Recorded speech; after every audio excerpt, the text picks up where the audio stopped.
All right, we're down in Louisiana, out here. Look at the sights and the scenes, and I'm going to take you on a trip with us. All right, so here we go.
Sonia! Sonia!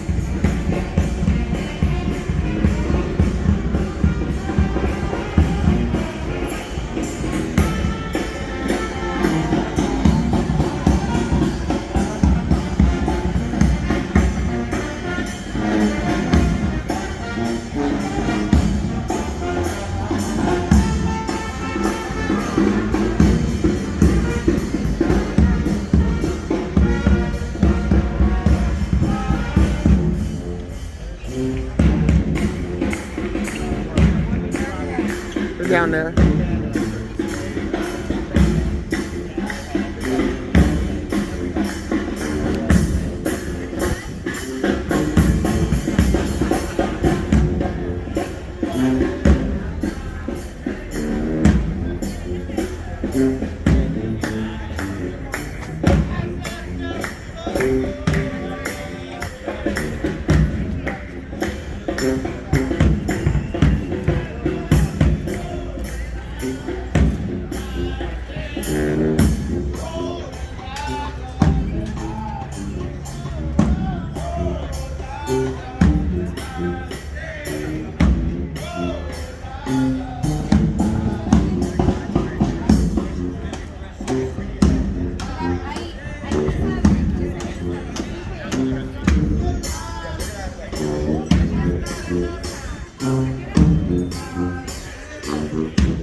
kind of hot out here, a little sticky, but not too bad. Got my mask with me, got my hat with me. COVID's out here too.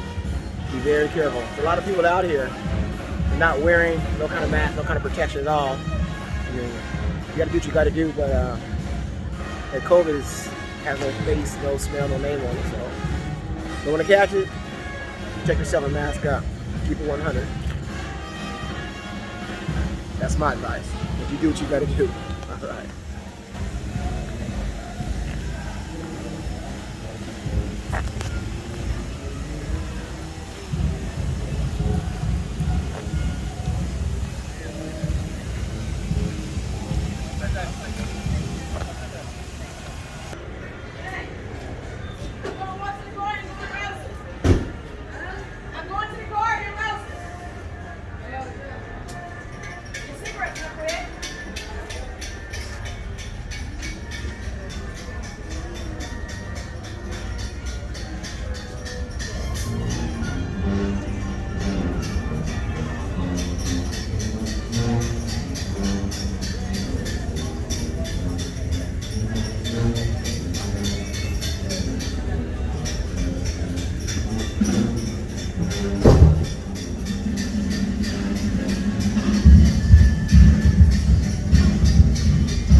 Gypsy, and I can see your fortune.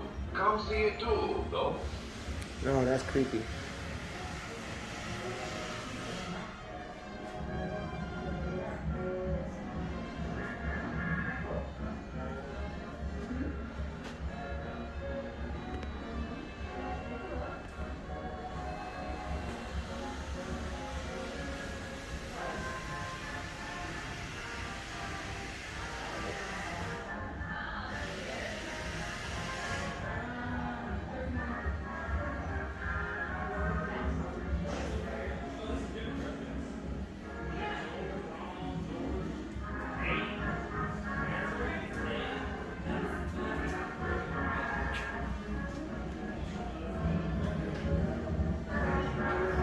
Thank you. I like it.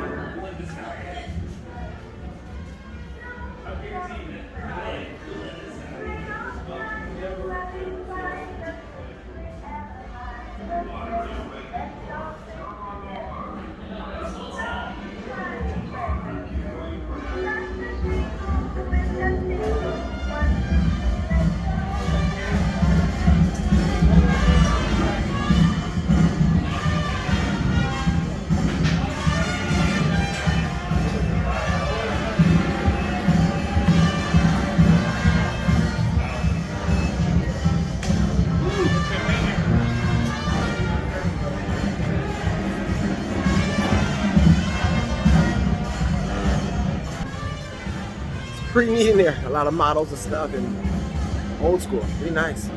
Art, antiques. Very nice.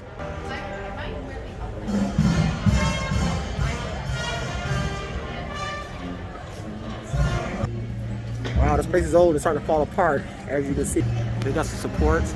Trying to fix it.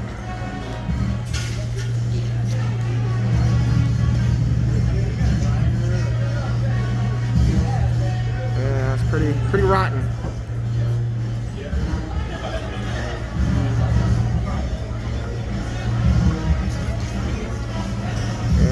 They're repairing it right now.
Hey, you.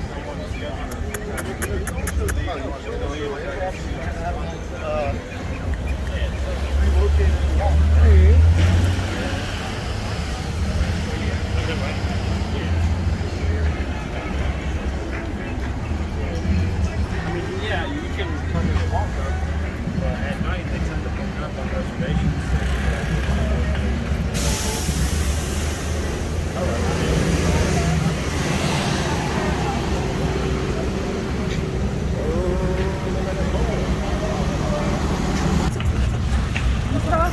Okay, the little trick right there. Come on, honey, let go.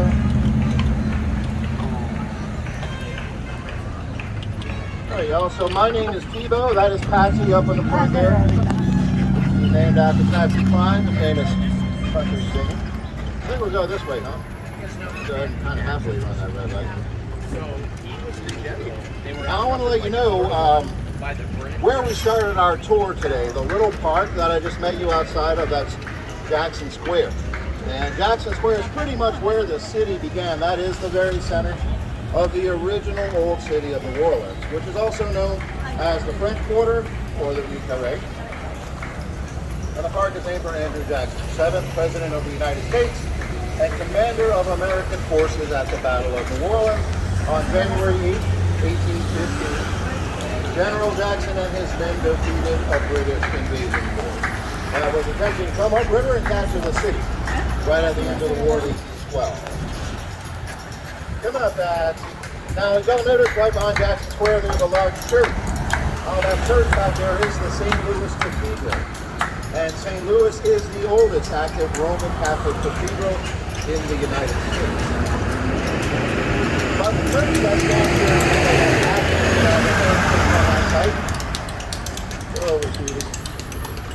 current church building was built in 1794, so it's been there quite a while, but it is the third one.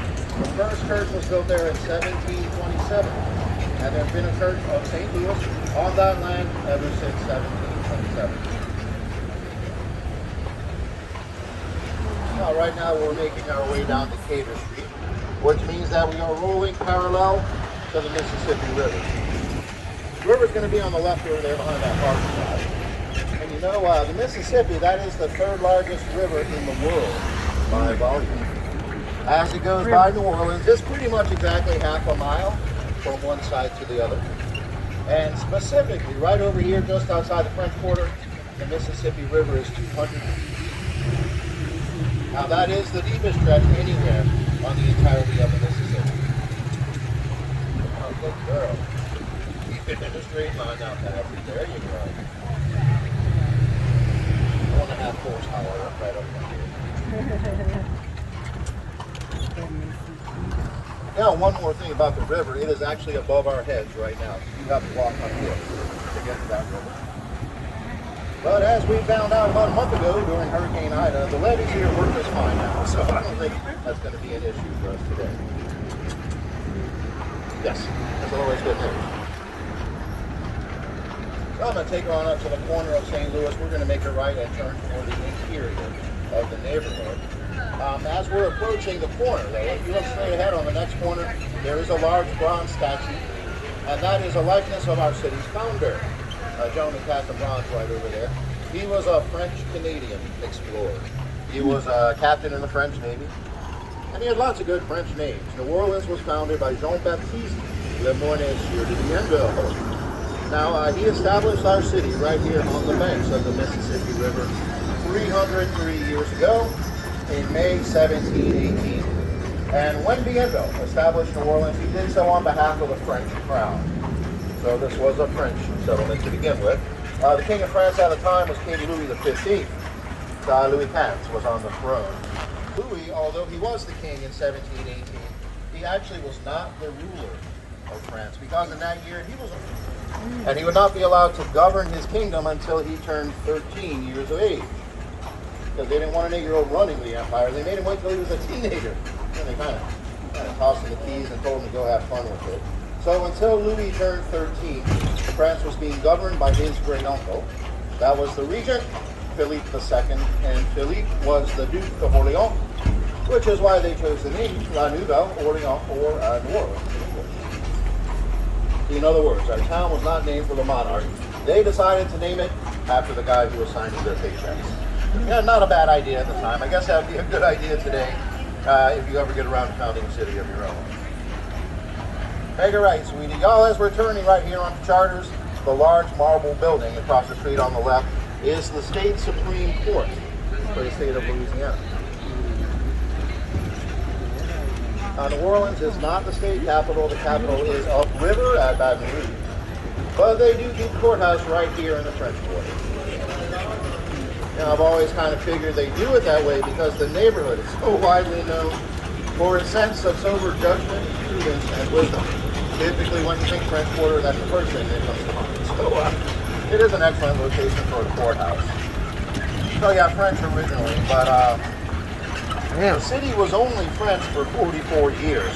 That was between 1718 and 1762.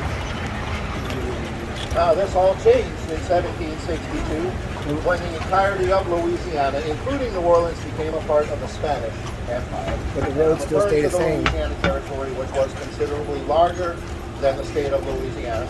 The territory reached north into Canada and west to the Rocky Mountains. It was about 1/3 of what we call the continental United States. And this all became But Spanish. I guess they didn't fix the streets since then. Because France lost the 7 Years' War. Now, having lost that war, France lost control of Canada. This is still Louis XV. He lost Canada when he lost the 7 Years' War, and his concern was that he could not defend the territory against a British invasion. He didn't want them to take Louisiana away. But Louis understood that England did not wish to go to war with Spain at that point in history. And very conveniently, the King of Spain was his first cousin, Juan Carlos III. So what Louis XV did is he voluntarily ceded control of the territory over to his cousin, the Spanish king. And his plan worked. The English never did capture Louisiana, and the Union Jack was never flown over the world. Now, after Spain arrived here, they held the territory 41 years. Almost as long as this was French, it was also Spanish after that. That was 1762 until 1803. Then in 1803, Spain decided to give it back to France. They retroceded the territory right back to the French under Napoleon Bonaparte, and of course it was Napoleon who sold it all to the Americans in the Louisiana Purchase of 1803. That was a pretty famous land sale, and it actually occurred right here in front of us. That building with the flags hanging from the front is the Cabildo. That was the government building, seat of government here at the time. And so in 1803, Secretary of State would have been James Monroe. He traveled here from Washington and signed all the documents right up on the second story of that building, making that land sale nice and official. The Americans agreed to pay $15 million for the Louisiana Territory, but there was so much land involved, $15 million was quite a bargain. If you break that down per the acre, it comes to just about 4 cents per acre. And even in 1803, that was a fantastic deal, especially when you bear in mind that in 1803, the entire city was just the French Quarter. All of New Orleans is 12 blocks along the riverfront and 6 blocks deep. At 4 cents an acre, Thomas Jefferson paid approximately $7 for the city of New Orleans. But you know what? The fact that Spain held the territory for so long, 41 years, that definitely had a lasting impact on our city. And you are looking at it right now. Anywhere you go, or just about anywhere you go in the French Quarter, you're going to see the Spanish influence. And I'll let y'all know about that as soon as we get across the corner here. Let's go ahead and go to the music for a second. Oh, well, that's the end of the song. I'll tell you about that now. So back in the year 1788, right in the middle of the Spanish colonial period, 3/4 of New Orleans burned. I think we're going to have to. This was March 21st, 1788. It was Good Friday, by the way, 2 days before Easter. 856 out of 1,100 buildings in New Orleans were burned. So that means that the city needed to be rebuilt, and it was rebuilt, as you can see, but it was rebuilt by Spain, not France. And as a result of that, this neighborhood that we refer to as the French Quarter is almost entirely Spanish. There is precious little French architecture remaining in the French Quarter today. Yep, Paris, Judy, come on. By the way, this is Preservation Hall right here on our left. Kind of a nondescript looking little building, but certainly the premier jazz club, in my opinion, at the very least in the French Quarter, but probably in the entire city. It's a very rustic space. On the inside, it looks just like the outside. Their seating is a row of few rows of plain wooden benches. But it's a very authentic space to go and see a live performance. Damn. Yeah, back bill. Whoa, that's sweetie. Oh, Pepe. Whoa, now, honey. We are watching for cars. And pipes and everything else.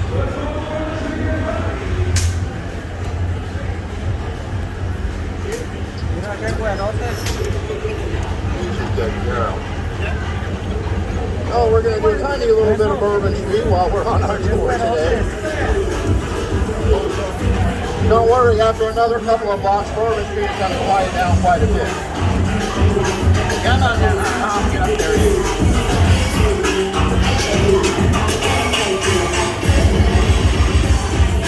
Now this next intersection up ahead of us here is Orleans Avenue. If you look to the right, as we're crossing Orleans, you're going to see the backside of the St. Louis Cathedral. There is a garden right behind the church. That's St. Anthony's Garden right in the distance over there.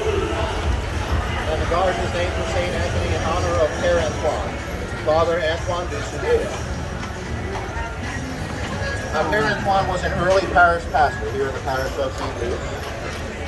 That would have been late 18th, early 19th century. He was a much beloved figure here in the local community. And as a matter of fact, Père Antoine is buried beneath the floor of that church today, along with 41 other bishops and archbishops. Here on our left is Marie Laveau's house of voodoo, but that never was actually Marie Laveau's house. She lived nearby around the corner on St. Anne Street. And you know that same priest, Père Antoine, is the man who baptized Marie Laveau, the voodoo queen of New Orleans, into the Catholic faith when she was a little girl.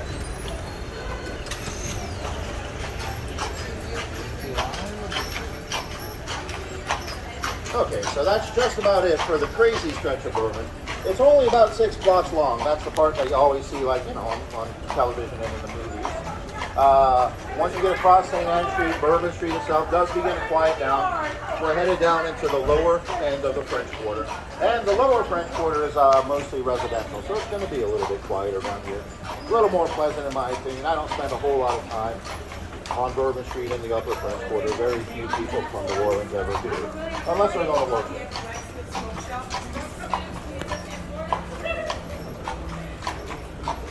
But the neighborhood does usually have somewhere between 3,000 and 3,500 residents. And typically speaking, they're going to live on this end of the lower quarter between Jackson Square and Esplanade Avenue.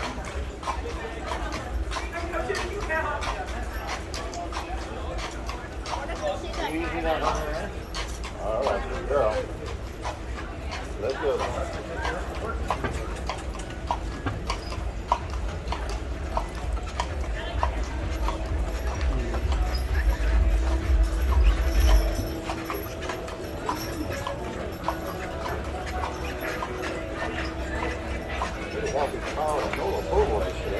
Must be doing something, right? Now, coming up on the next corner on our left, we're going to be rolling by the very last bar on Bourbon Street. We're going to take a little ride by Lafitte's Blacksmith Shop Bar. Now, Lafitte's is located inside of a very interesting old building. The building that this bar exists within goes all the way back to 1772. Now, 1772 was some years before the Great Fire, so that means that back in 1788, when the rest of the city is burning down, that building right on the corner there stood there and watched it burn. And it is a bar room today, as you can see. Now, they call that Lafitte's Blacksmith Shop Bar because there's a local story that the pirate, Jean Lafitte, once operated a blacksmith shop from within that building. Lafitte was a real person. He was a smuggler and a pirate. And so the story goes that he and his brother Pierre operated a blacksmith shop here, but really that was just sort of a front for conducting business and selling the illicit goods that they would have stolen down in Barataria Bay, Bayou Barataria, and the Gulf of Mexico. As you can see, it's kind of a popular spot. Around there, honey. Now, the one very unique thing about Lafitte's as a bar room is that they do not use electric light of any kind. During the day, that bar is illuminated by whatever sunlight comes in through the doorways and the windows, and at night they light candles on the tables, and that's the only lighting you can find inside Lafitte's. Then here on our left, right across the street from the bar room is, of course, the schoolhouse. Now, this is a public elementary school. That's Homer Plessy Charter School. It's kindergarten through 5th grade, I think. Very much still an active elementary school. Most of the kids that go to school here don't really live in the French Quarter. Not very many school-age children still do, but you know, they live in surrounding neighborhoods and they'll come down Monday through Friday to do their little school thing here at Homer Plessy.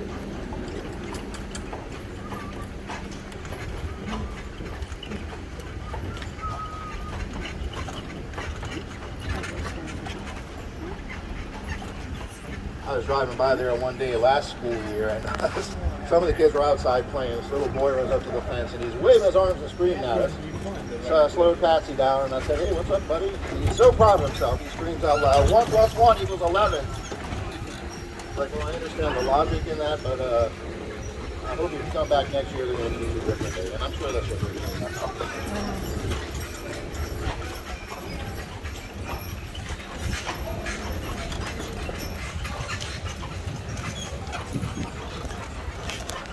You'll notice that the majority of all the buildings in the French Quarter are made of bricks and mortar. These are all brick buildings behind an outer layer of concrete or stucco that was placed on top to protect those clay bricks from the elements. That was an attempt by the Spanish to make New Orleans just a little bit less flammable the second time around. But you do have some lumber buildings from the late colonial period. Here's one right here on our left, a small Creole cottage with the dark green shutters. This building is circa 1790 or so. And whenever you see a building from that era made of lumber with wide boards, kind of overlapping each other, that identifies those as barge boards. So that lumber used to be part of a barge or a keelboat that they would have used to sail goods down the Mississippi River. Obviously, they would have stopped here at the port of New Orleans to unload their cargo, and they put it on ships and sent it out all over the world. But here's the thing, before the invention of steam engines, there really was just no feasible way to get that barge back up the river to reload it. So what they did is, after the barges were unloaded, they would very simply disassemble them and sell the lumber for construction materials. They're recycling that lumber at a profit, of course. But then also remember, if you don't have locomotives, you're not going to have, or if you're not steam engines, you're not going to have locomotives of any sort. There were no trains yet at that point in history.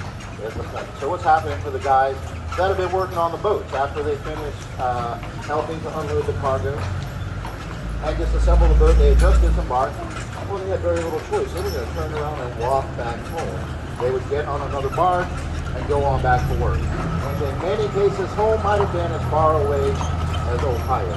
And to walk it back here, you might have much choice. Yep, fair, sweetie.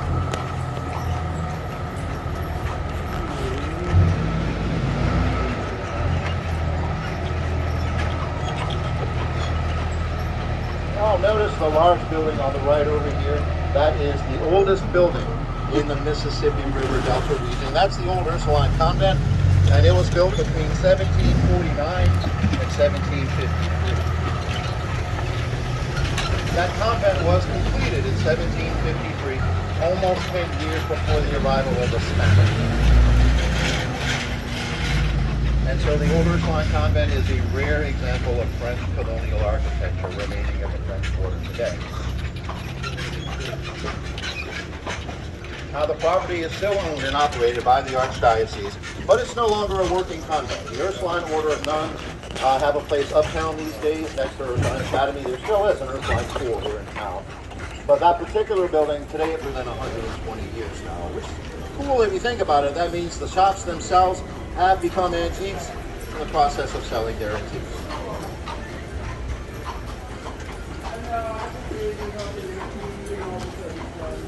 Y'all got any wig shopping to do before you leave town? Make sure you pop in to Phoebe Mahoney's and they'll... Yeah, okay, interesting wigs there. You got your old body.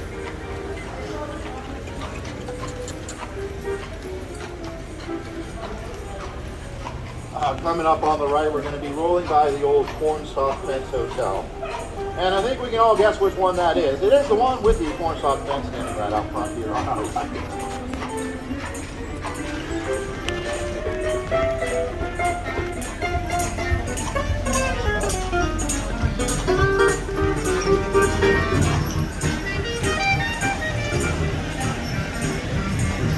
See, that was great. I love it when people come out and play music here in Central without plugging into the speaker. I think that's the way it should be done. Get over, sweetie. One little car wants to roll by. That's take care of.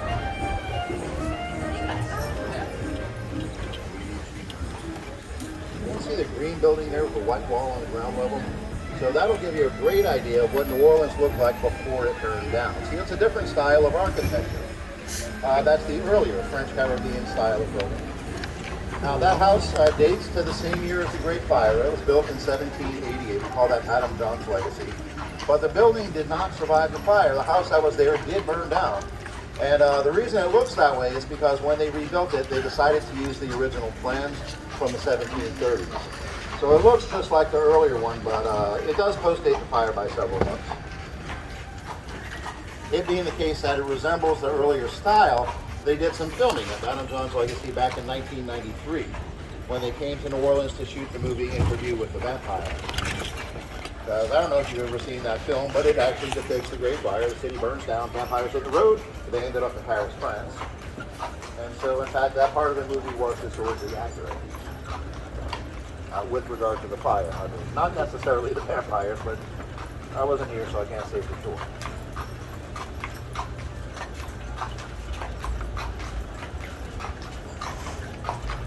None of those things seem like a good idea to me.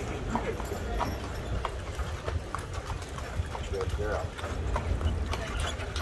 Alrighty, so we're turning on to St. Anne's Street here. This roadway leads right into the backside of Jackson Square. Wow. You may recall earlier we passed by the Cabildo. We're That back. was the government building where the Louisiana I need a Purchase occurred. chiropractor. Well, now we're going to be rolling by its twin on our right side. That beige building with the green ironwork is the Presbytery. And it was built around the same time, circa 1795. This one was not constructed to be a government building. This was actually built to be a home for the clergy, for the Jesuit priests and Capuchin monks who administered the parish of St. Louis. These buildings are both Louisiana State Museums today. This one houses a history of Mardi Gras exhibit, and the Cabildo today is just simply a Louisiana history museum. Featuring in its collection the bronze death mask of the Emperor Napoleon Bonaparte. You can see that at the Cabildo. The large building directly ahead of us, that is the Lower Fontalba building, and this was constructed in 1849. By a woman named Micaela Almanaster, the Baroness of Fontalba. She built that in 1849 to be exactly what it is today. It always was meant to be commercial space on the ground floor, and there are luxury condominiums on the top 2 stories there. Notice the ironwork on the gallery outside the Lower Fontalba. That is indubitably the most ornate iron in the French Quarter. You call that iron lace. And at the center of every section of that iron, you can actually see her initials. There's a stylized crest with the letters A and P contained within it. That's Almanaster Fontalba, her maiden name and her married name. The design for the iron was actually drawn by her son when they were designing the building. This one also has a twin right over there on the other side of the square. That is the Upper Fontalba building.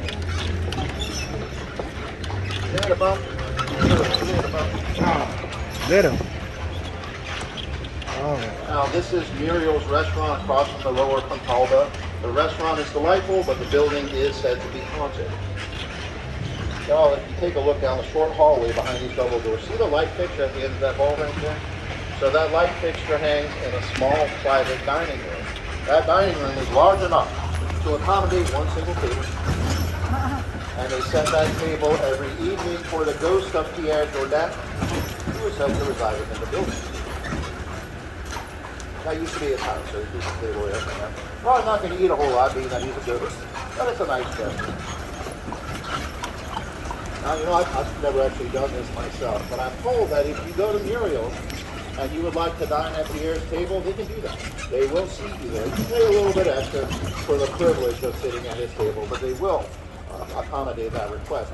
But they're going to make a request of their own. If you dine at his table, they're going to ask you to leave one little glass of wine at the bottom of your bottle. And that would be something for Pierre to sip on after you finish your dinner. And it did used to be his house, so I think that's appropriate, and I don't mind sharing my wine, not one bit. But I knew 2 things about Pierre for sure. First of all, he was a Frenchman. Secondly, he was a very wealthy Frenchman. That used to be his house. So I'm pretty well convinced Pierre would have very little interest in my last little glass of house red sitting at the bottom of that bottle. If I ever chose to dine at his table, I guess I'd probably just finish off my wine and sleep perfectly well that night, knowing that Pierre has access to the entire cellar 24 hours a day.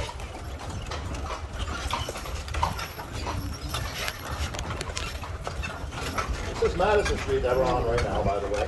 Madison Street is the shortest street in the city of New Orleans. It's only 1 block long. Between Charters back there and Decatur, this is it. This is the entirety of Madison. It is named for James Madison, our 4th president. You see, he was in office when Louisiana became a state in 1812. He was in office during the War of 1812 and the Battle of New Orleans. And so that's why they chose to name this little street after him. But there's really kind of a fun coincidence associated with that too.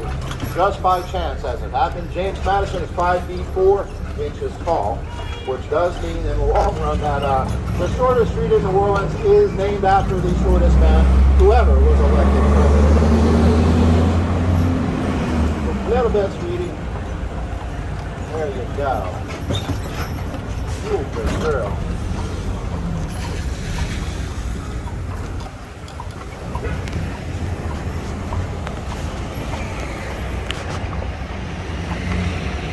And then finally, in the long run, we're going to be pulling back up across from the Cafe du Monde. This is, just so you know, this is the old historic location. They've been doing that right there since 1862. And it's not a full cafe, though. The only food on the menu is going to be beignets. And they sell cafe au lait. That's basically that is coffee and chicory mixed with blanched cold milk. Now, chicory is an additive that will mix the coffee here in the Crescent City. Chicory is the dried and ground root of the Belgian endive plant. And what happens is when you dry that out, grind it up, and add it to dark roast coffee, it imparts a much darker color and also a bit of a stronger flavor. So you get the impression that you're drinking a much stronger cup of coffee. But the trick is this. Chicory contains no caffeine whatsoever, so it's actually almost like a partial decaf. It is less caffeine than regular dark roast coffee. It is a nice gentle morning buzz. Y'all, I grew up here in town drinking coffee and chicory, and I cannot tolerate the coffee from McDonald's. It's got too much caffeine for my liking. Y'all, hang tight 1 second. These buggies are pulling up, and we're going to go move up a little bit behind them, and I'll hop down and hold Patsy still when we get off the carriage here. And certainly I'd be happy to answer any questions that you might have.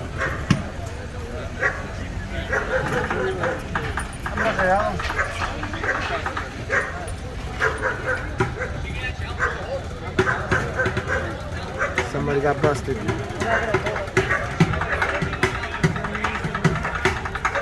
Should we go around, Scott? Are we good? Should I go around? Yeah. All right. Here's another thing.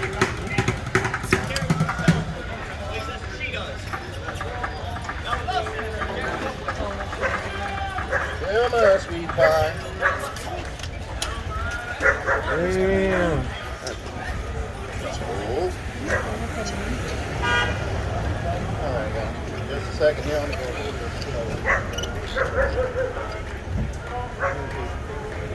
Ya pon el freno.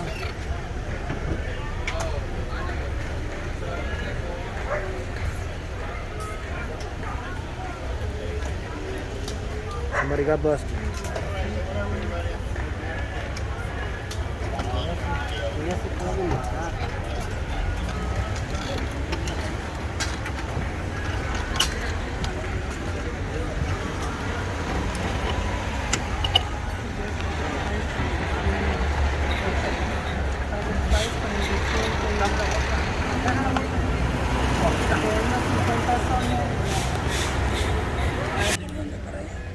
All right, you guys, after the trip, so let's say goodbye and wrap it up. Alfredo. Bye-bye. All right. All right, Moto. Bye-bye.